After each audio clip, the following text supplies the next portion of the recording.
December 18, 1944. Ardennes Forest, Belgium. Private First Class Thomas Reilly crouched in a foxhole that wasn't deep enough, watching snow fall through pine branches that provided no real cover, listening to German artillery shells explode in patterns that suggested the enemy knew exactly where his company was dug in. 22 years old. Farm boy from Iowa. 11 months in the European theater. He'd learned to sleep through artillery fire, learned to eat cold rations without tasting them, learned to write letters home without mentioning anything that mattered. The Battle of the Bulge had begun 3 days earlier. Hitler's desperate winter offensive through the Ardennes had caught American forces completely by surprise. Intelligence had insisted the Germans were finished, incapable of mounting major operations. The generals believed their own reports. Reilly's company, part of the 99th Infantry Division, had been positioned in what was supposed to be a quiet sector, a rest area where green replacement troops could be integrated gradually into experienced units. Then the German panzers came. Hundreds of them. Tiger tanks and Panthers supported by thousands of infantry, all moving west toward the Meuse River, all pushing through the exact section of line where Reilly's company was positioned. The attack began before dawn on December 16. German artillery saturated American positions for 90 minutes. Then the tanks appeared through morning fog like gray ghosts, their engines making a sound that one survivor described as a metallic scream, their 88mm guns firing at ranges where return fire was impossible. Reilly's battalion held for 6 hours. Then they broke. Not from cowardice, but from mathematics. There were too many Germans. Too many tanks. Not enough ammunition. Not enough anti-tank weapons. Not enough time to dig proper defensive positions. The survivors retreated through the forest, abandoning equipment, abandoning wounded when necessary, running toward what they hoped were American lines but might be nothing at all. By December 18, Reilly's company had been reduced from 186 men to 43. They'd established a defensive position along a logging road, hoping to slow the German advance, hoping reinforcements would arrive, hoping the artillery would stop long enough for them to think clearly. The snow fell steadily, covering the dead in white shrouds that made the forest look peaceful from a distance. Up close, it looked like what it was. A killing ground. Reilly had stopped counting bodies on the second day. German bodies mostly, piled in front of American positions where machine gun fire had caught them in the open. But American bodies too, scattered in the forest where German tanks had overrun foxholes, or lying in ditches where they'd fallen during the retreat. The dead accumulated faster than anyone could bury them. The cold preserved them, which was both a mercy and a curse. The bodies didn't decay, but they didn't disappear either. They just remained, frozen in whatever position death had found them. Private Thompson, who'd shared Reilly's foxhole since Normandy, had been killed by artillery shrapnel the previous afternoon. One moment he was eating a K ration, complaining about the cheese. The next moment the top of his head was gone, and he was lying face down in snow that quickly turned red. Reilly had pulled the body out of the foxhole, dragged it 20 feet into the trees, and returned to his position. He'd thought about Thompson's wife in Philadelphia, about the letters Thompson wrote every night, about the photograph of his daughter that Thompson kept in his helmet liner. He'd thought about these things for approximately 90 seconds. Then he'd stopped thinking about them because thinking about them made it impossible to function. This was the transformation war imposed on its participants. The dead became objects. Grief became a luxury you couldn't afford. Survival required a kind of emotional shutdown that felt necessary in the moment but would haunt you forever afterward. Reilly understood this intellectually. He was living it. But he hadn't yet understood what it cost. The German dead lay where they'd fallen, about 200 yards in front of the American position. 12 bodies visible from Reilly's foxhole, probably more hidden in the trees beyond. The German attack the previous day had been repulsed, but just barely. The Americans had machine guns and good defensive terrain. The Germans had courage and bad tactics. The result was predictable. German bodies in front of American positions, German wounded crying in the forest until they either died or stopped crying. Captain Morris wanted information. The Germans would attack again soon, probably with tanks this time, and the Americans needed to know what unit they were facing. Reilly's sergeant had ordered him to move forward during the next artillery pause, search the German dead, look for documents, maps, anything that might indicate German strength or intentions. Standard reconnaissance procedure. Every army did it. Searching enemy dead was unpleasant, but necessary. The artillery stopped at 14:30. Reilly climbed out of his foxhole and began moving forward through the trees. The snow was 6 inches deep and still falling. Each step made a soft crunching sound. He moved slowly, weapon ready, watching for German snipers who sometimes remained concealed among their own dead, waiting for Americans who got careless. He reached the first body at 14:35. A German soldier, maybe 20 years old, lying on his back with a neat bullet hole in his chest and a surprised expression frozen on his face. Reilly knelt beside the body, began searching the uniform pockets systematically. Soldiers carried personal items mixed with military documents. Finding one meant sorting through both. The soldier's breast pocket contained cigarettes, partially crushed. The jacket pocket held a requisition form for winter clothing that hadn't been issued. The trouser pocket contained a folding knife with a worn wooden handle. Nothing useful for intelligence purposes. Reilly moved to the next body. This pattern repeated for the next 20 minutes. Each German soldier carried variations of the same items. Cigarettes, letters from home, photographs of sweethearts or family members, personal effects that marked them as individual humans rather than anonymous enemy soldiers. Reilly ignored the personal items. He was looking for military documents, for anything that revealed German unit designations or tactical plans. The letters and photographs were irrelevant. The 9th body was different. He was young. Maybe 19. Lying face down in snow beneath a pine tree where he'd crawled before dying. Blood had spread from beneath his body in a dark stain that the new snowfall was slowly covering. Reilly rolled him over and immediately saw why the soldier had crawled into this position. He'd been trying to protect something, clutching it against his chest even as he died. A photograph. Not a standard military identification photo or the kind of posed portrait soldiers carried of wives or girlfriends. This was a candid photograph, slightly bent at the corners, obviously carried in a pocket and looked at frequently. The image showed a young woman, probably mid-20s, sitting on a blanket in what appeared to be a German park. She was laughing at something or someone outside the frame. Beside her sat a small boy, maybe 4 years old, with the same blonde hair, the same smile. The boy was holding a wooden toy horse. Reilly stared at the photograph for a long time. Later, trying to explain what happened in that moment, he would struggle to find adequate words.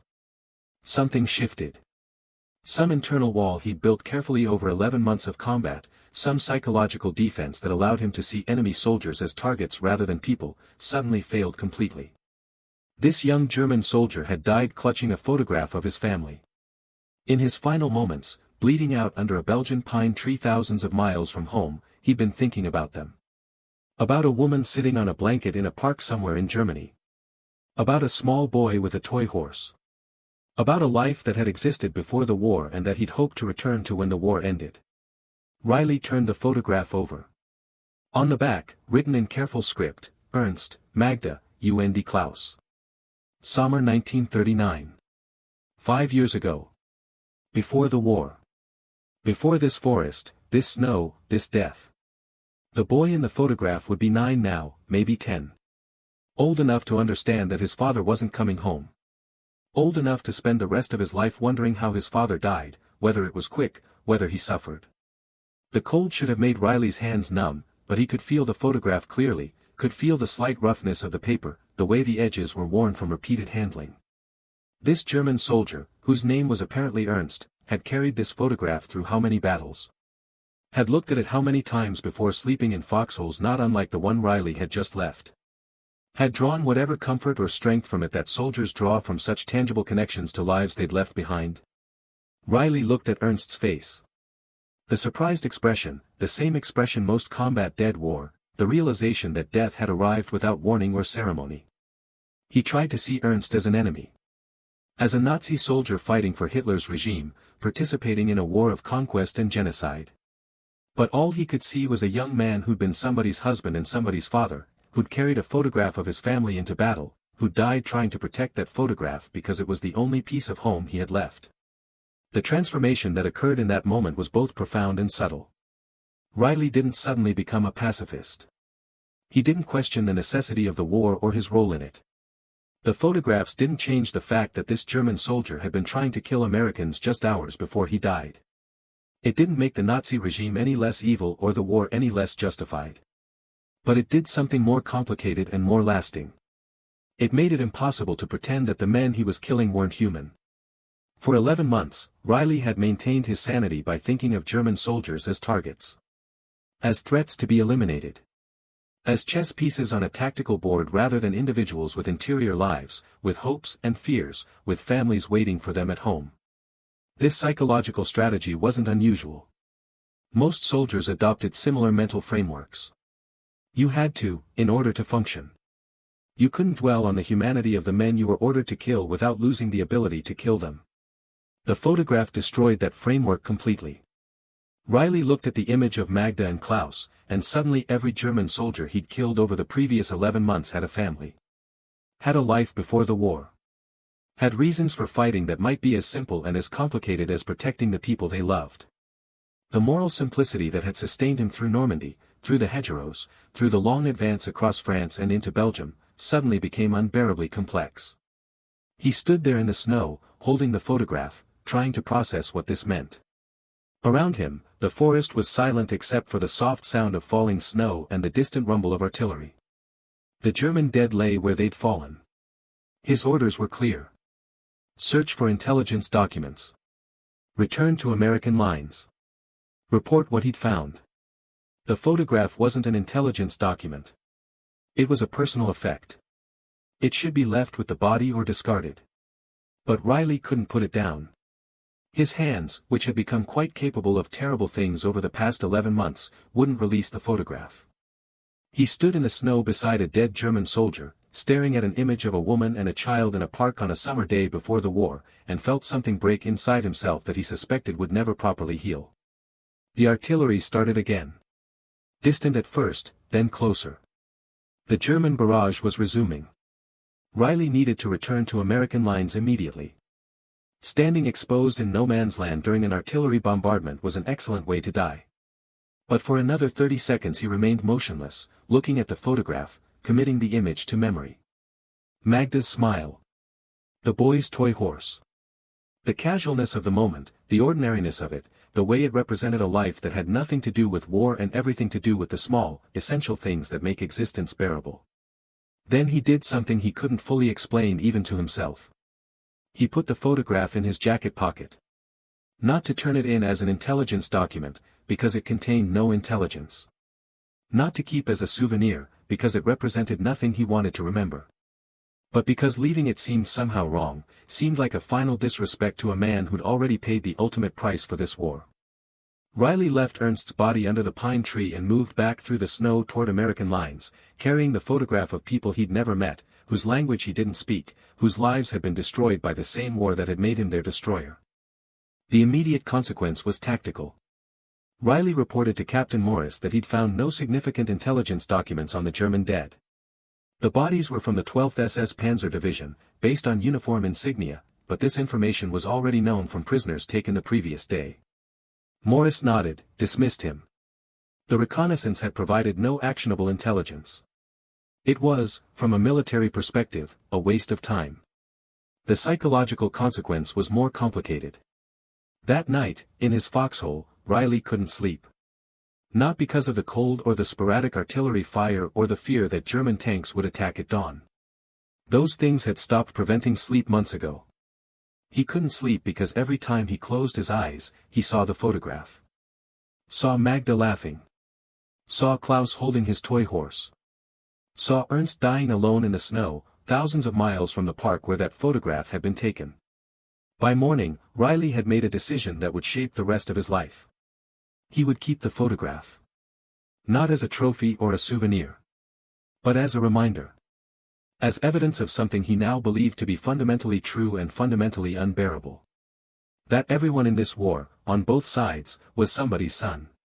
Somebody's brother, husband, father. That the uniforms and the languages and the flags didn't change the essential human fact underneath. That killing was necessary but never simple. That the men he killed had the same hopes and fears he did. That his survival required their deaths, but that their deaths deserved to be remembered as something other than abstract military statistics. This realization changed how Reilly fought for the remaining months of the war. Not his effectiveness, he was still a good soldier, still followed orders, still did his job.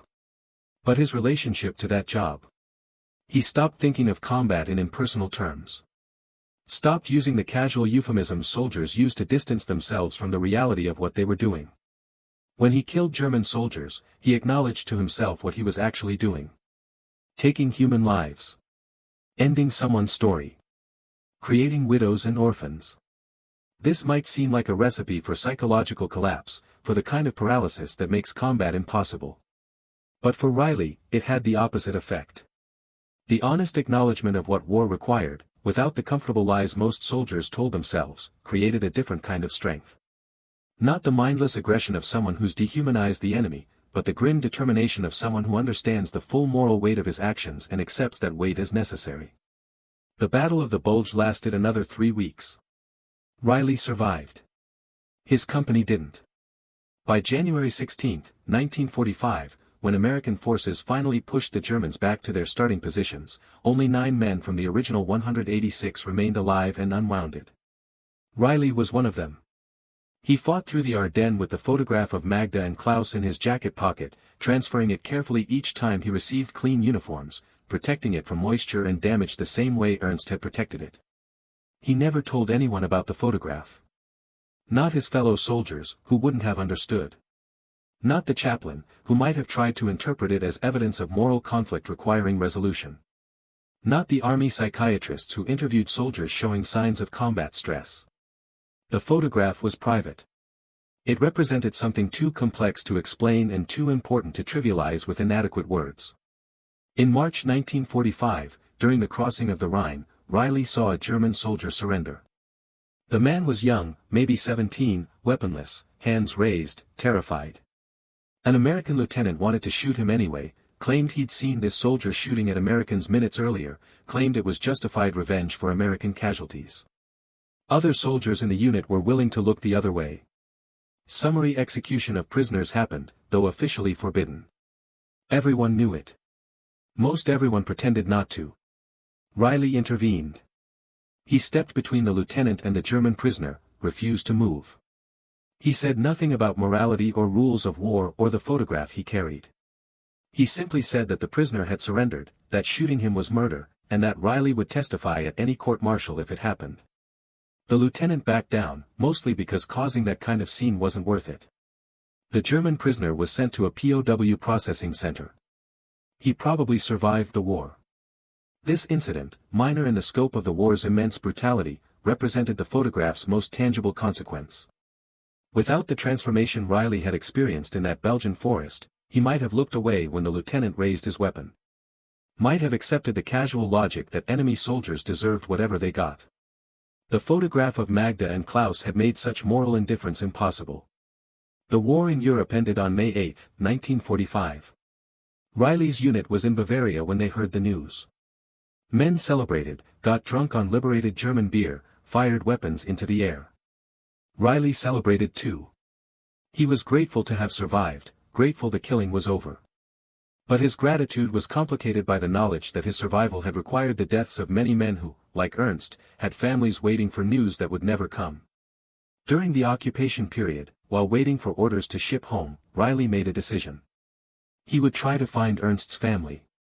Would try to return the photograph. He had no idea how to accomplish this. Germany was in ruins, its population scattered by bombs and combat and mass displacement.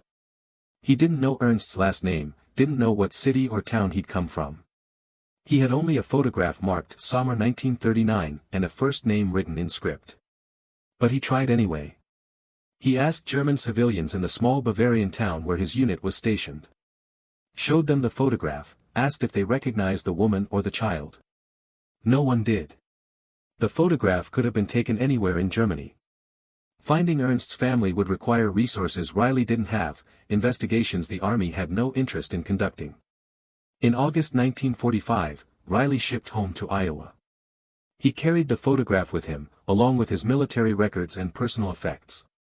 He'd failed to return it to Ernst's family, failed to provide them with any closure about what had happened to their husband and father. This failure would trouble him for the rest of his life. But he would never stop carrying the photograph, never stopped being reminded of what it represented. Thomas Reilly returned to Iowa in September 1945 and attempted to resume the life he'd left 20 months earlier. This proved impossible. His parents still farmed the same land. His room was unchanged.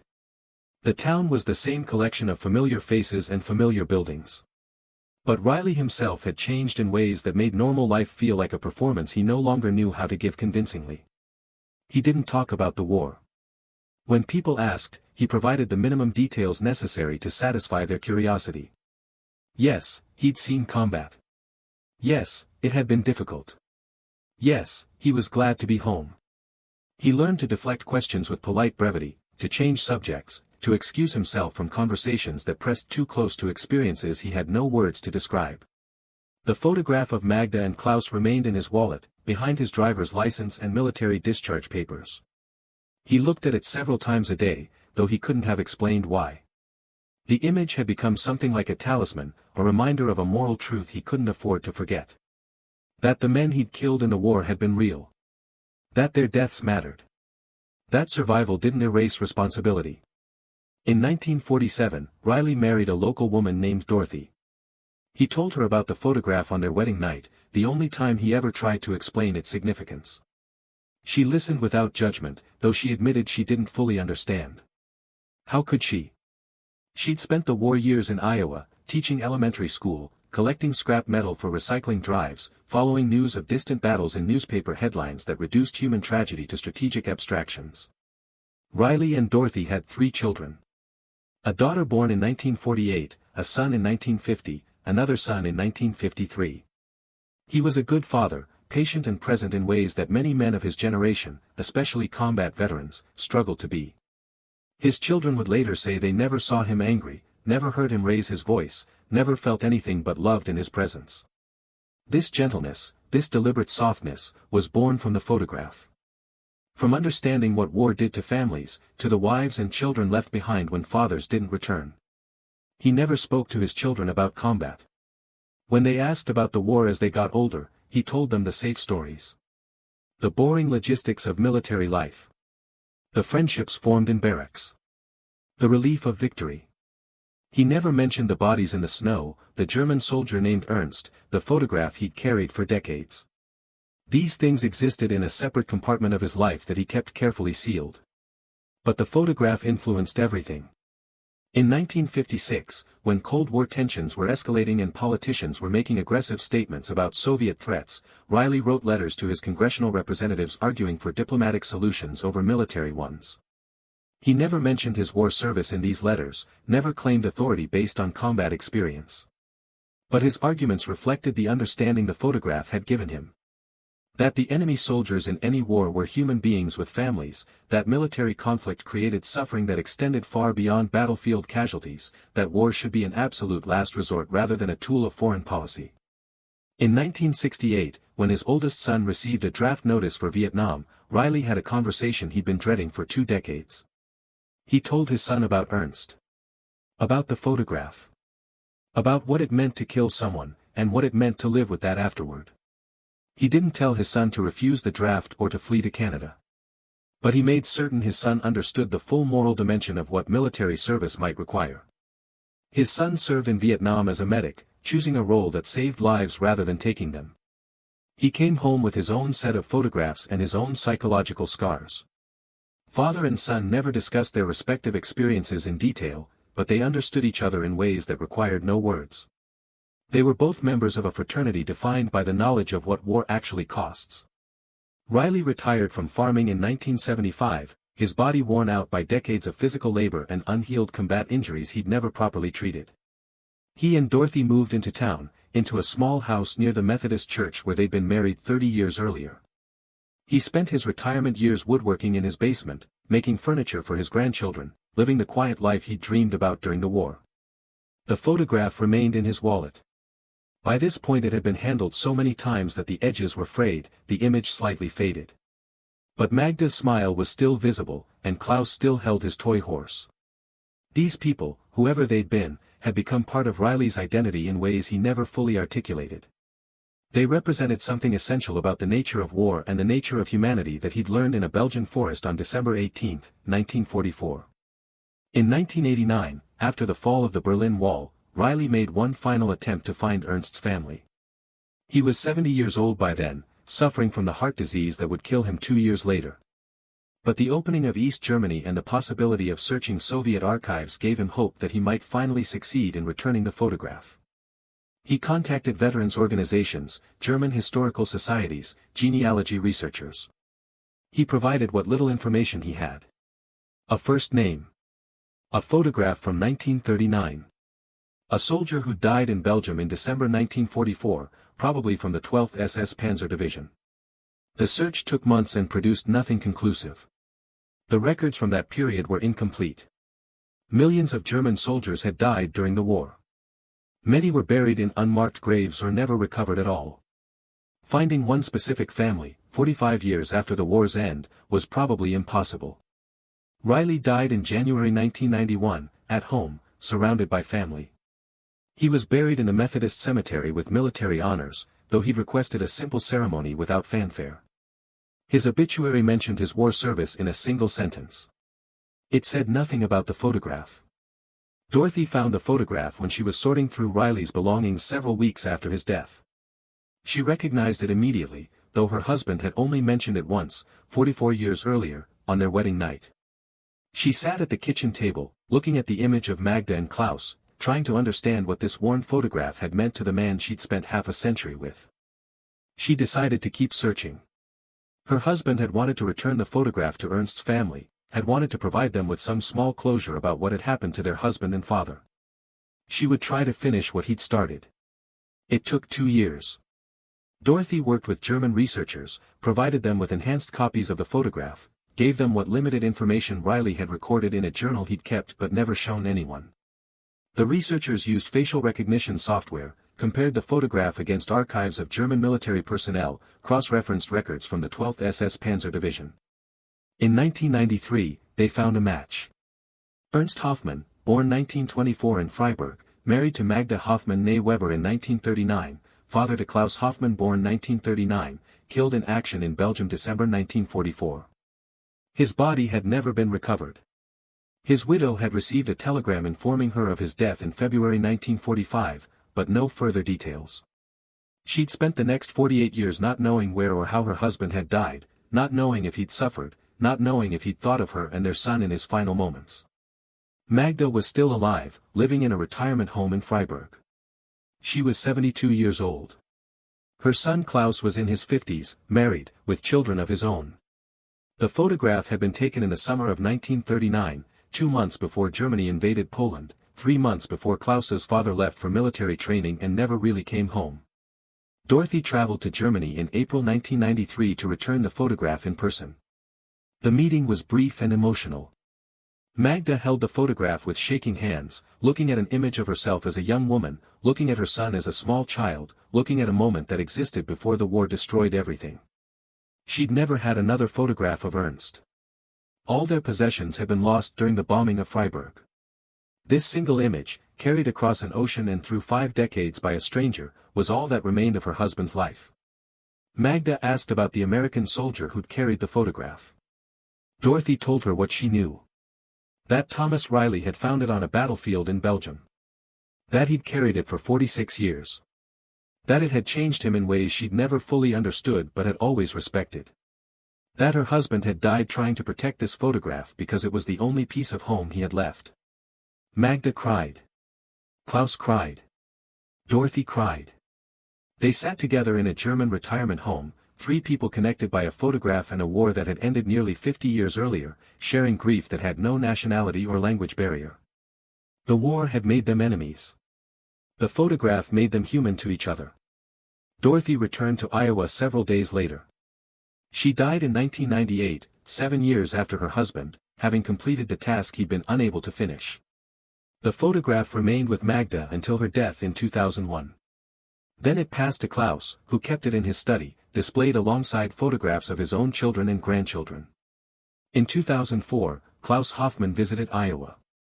He wanted to see where Thomas Reilly had lived, wanted to understand the man who'd carried his father's photograph through half a century of life. Reilly's children, now in their 50s, met Klaus at the Methodist cemetery, showed him their father's grave, told him what they knew about the photograph and what it had meant. Klaus placed flowers on the grave of the American soldier who'd killed his father. Not in anger or in forgiveness, but in acknowledgement of a terrible truth that the photograph had forced both men to confront. That war makes enemies of people who would never choose to be enemies. That survival in war requires killing people who deserve to live. That the human cost of conflict extends far beyond battlefield casualties and includes decades of grief carried by strangers on opposite sides of an arbitrary line. The photograph of Magda and Klaus, taken in a German park in the summer of 1939, has been reproduced in history museums and peace education programs.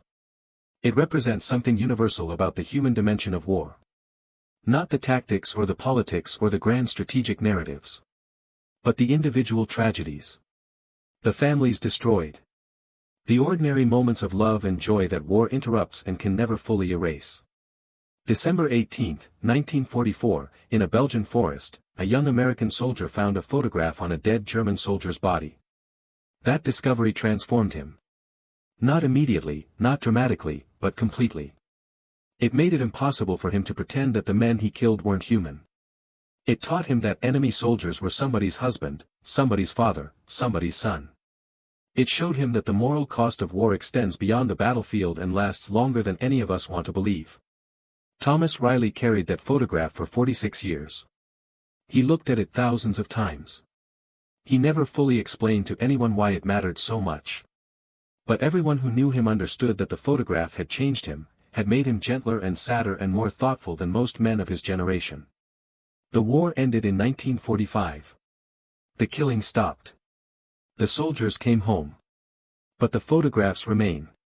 Small pieces of paper that connect us across time and distance and the artificial divisions that war creates. Reminding us, if we're willing to see it, that underneath the uniforms and the flags and the slogans, we are all terribly, beautifully, unbearably human. And that perhaps that recognition, that moment of seeing the enemy as fully human, is the only thing that makes surviving war possible without losing our humanity entirely.